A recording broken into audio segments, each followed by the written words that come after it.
San Genaro, ou São Januário, é um santo venerado pela Igreja Católica, conhecido por seu milagre do sangue. Ele nasceu em Benevento e foi bispo de Nápoles, onde se destacou por sua caridade e coragem durante as perseguições de Diocleciano. Seu corpo foi decapitado, mas seu sangue se liquefazia em dias santos especiais, um fenômeno que continua a ser um mistério. No dia 19 de setembro de 2025, ocorreu o milagre da liquefação do sangue de São Januário na Catedral de Nápoles. O arcebispo Dom Domênico Battaglia expôs a ampola aos fiéis. Ele segura uma ampola de vidro antiga. Dentro dela, uma massa escura e ressecada, parecendo pedra. Dentro daquele vidro existe algo que desafia a lógica há séculos: o sangue de um homem decapitado pelo Império Romano no ano 305 d.C., há mais de 1700 anos. Diante da multidão, essa massa escura, endurecida pelo tempo, começa lentamente a mudar. O que parecia completamente sólido ganha movimento, altera cor e se transforma em líquido novamente. Aquilo que parecia pedra, vira sangue vermelho vivo diante dos olhos de todos. Os sinos da catedral começam a tocar por toda Nápoles. Algumas pessoas choram emocionadas, outras rezam em silêncio e muitas simplesmente ficam olhando, sem conseguir encontrar palavras, para descrever o que acabaram de testemunhar. E o mais impressionante é que isso não aconteceu apenas uma vez na história. É um fenômeno que acontece 3 vezes por ano, desde 1389. É algo intrigante, até porque até os dias de hoje, não existe uma explicação científica definitiva, capaz de encerrar completamente o mistério.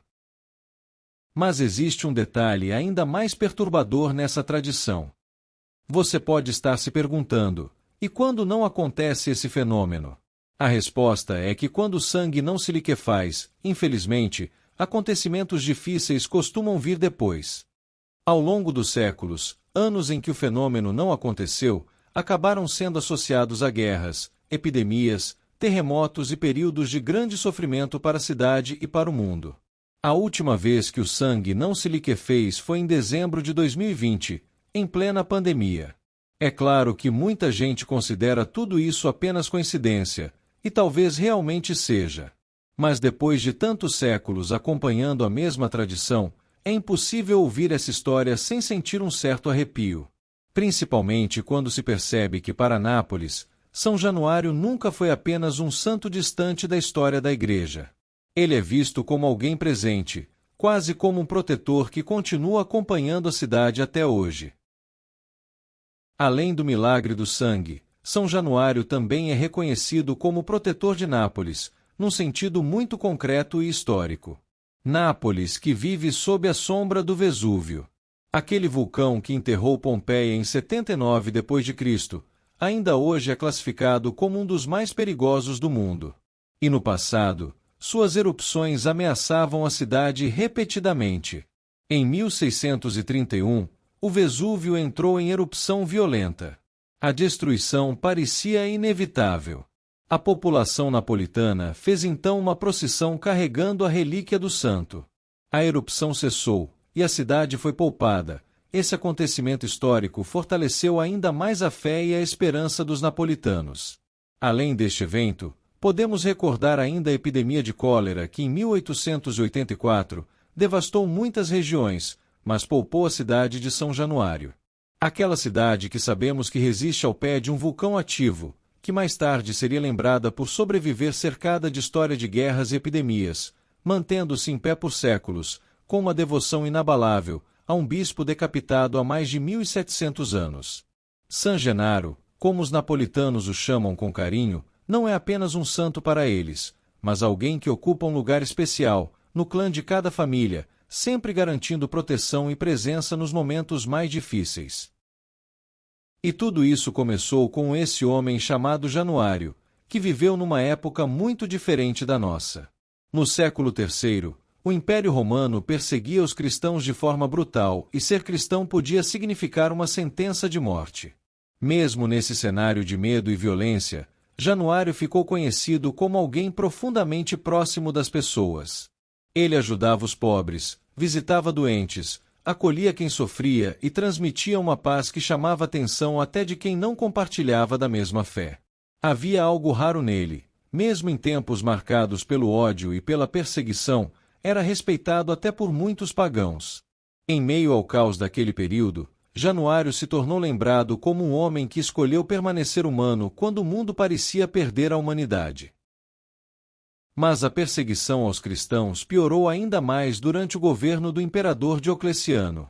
Igrejas foram destruídas, escrituras queimadas e milhares de cristãos presos ou executados publicamente. Foi nesse contexto que um amigo próximo de Januário, o diácono Sócio, acabou preso por causa da fé cristã. E aqui entra uma das partes mais fortes dessa história, porque Januário poderia simplesmente ter fugido ou esperado tudo passar em segurança. Poderia ter se escondido como muitos fizeram para sobreviver. Mas ele escolheu fazer o contrário. Foi visitar o amigo na prisão, mesmo sabendo perfeitamente que corria o risco de ser preso também. E foi exatamente isso que aconteceu. Os soldados romanos o encontraram ali e prenderam Januário junto com outros cristãos. Depois da prisão, Januário e seus companheiros foram condenados à morte. Inicialmente, seriam lançados aos animais diante da multidão, como acontecia nos espetáculos romanos da época. Mas algo inesperado começou a acontecer. O povo passou a demonstrar simpatia pelos condenados, e as autoridades temeram que aquilo provocasse revolta popular. Para evitar tumultos, decidiram executar os cristãos rapidamente. No dia 19 de setembro do ano 305, São Januário foi decapitado perto da região vulcânica de Pozzuoli. Para Roma, aquele seria apenas mais um nome apagado pela perseguição do império. Acreditavam que sua história terminaria ali, como aconteceu com tantos outros cristãos executados naquele período. Só que, sem perceber, estavam dando início a uma história que atravessaria os séculos. Logo após a execução, aconteceu algo simples e silencioso, mas que mudaria tudo. Uma mulher chamada Eusébia se aproximou do local onde Januário havia sido morto e recolheu parte do sangue derramado em 2 pequenas ampolas de vidro. Talvez ela nunca tenha imaginado a dimensão daquele gesto.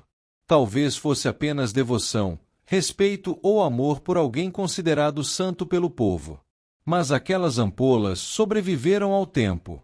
Atravessaram guerras, invasões, incêndios, mudanças de impérios e crises que destruíram cidades inteiras. Durante séculos ficaram guardadas pela Igreja até que no ano de 1389, aconteceu algo que ninguém esperava. O sangue endurecido começou a se transformar em líquido, diante das pessoas. E desde então, o fenômeno continua acontecendo até hoje. É claro que ao longo do tempo, cientistas tentaram entender o que realmente acontece dentro daquelas ampolas. Existe até uma teoria envolvendo substâncias chamadas tixotrópicas, materiais que parecem sólidos, mas se tornam líquidos quando são movimentados. Em um primeiro momento, a hipótese parece convincente e muita gente acredita que ela resolve completamente o caso. O problema é que existem registros documentados de ocasiões em que o sangue já estava líquido antes mesmo da ampola ser tocada ou movimentada. E há outro detalhe ainda mais estranho: o conteúdo muda de peso quando passa do estado sólido para o líquido, mesmo sem o recipiente ser aberto ou qualquer substância ser adicionada ali dentro. Ao longo dos anos, vários exames identificaram material humano nas ampolas. E muitos pesquisadores chegaram exatamente à mesma conclusão desconfortável: eles não conseguem explicar totalmente o fenômeno. Talvez seja justamente isso que torna essa história tão fascinante até hoje. Não é um mistério ignorado pela ciência, nem uma lenda que nunca foi investigada seriamente. Muito pelo contrário, este caso de São Januário foi estudado durante décadas por pesquisadores, médicos e especialistas de diferentes épocas. E ainda assim, o mistério continua aberto. Vivemos numa época em que tudo precisa ser verificado, explicado e reduzido a dados e percentuais. E há algo saudável nisso. A ciência salvou bilhões de vidas.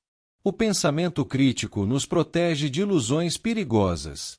Mas há também uma arrogância silenciosa nessa época, a ideia de que aquilo que não conseguimos explicar simplesmente não existe. São Januário perturba essa arrogância.